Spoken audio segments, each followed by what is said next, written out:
Nagrekomendang Independent Commission for Infrastructure sa Ombudsman nga pasakan sa kaso kriminal kag administratibo ang pila ka mga personalidad nga ginatudlo nga may kahilabtanan sa mga ghost flood control project sa pungsod.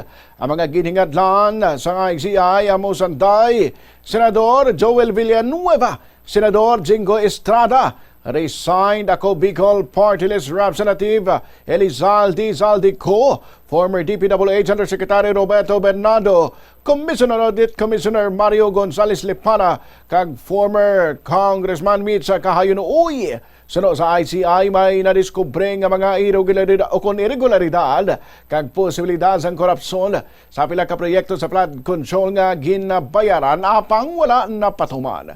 Sa subong parayon pa nga ginahulatang opisyal nga sabat sa mga ginhingadlan nga mga individual. Today, October 29, 2035, we will be submitting our interim report and recommendation to the Office of the Ombudsman on the alleged involvement of several incumbent and former members of the House of Representatives and the Senate in obtaining bribes or unwarranted monetary benefits from flood control project contractors.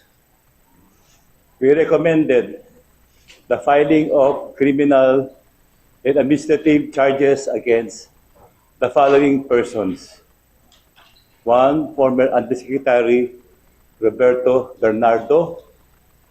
Number 2, Senator Joel Jose Villanueva.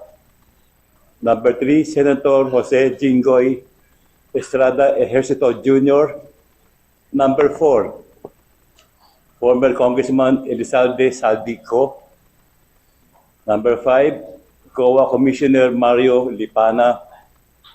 Number 6, former Congresswoman Mary Mitch Kahayon Uy.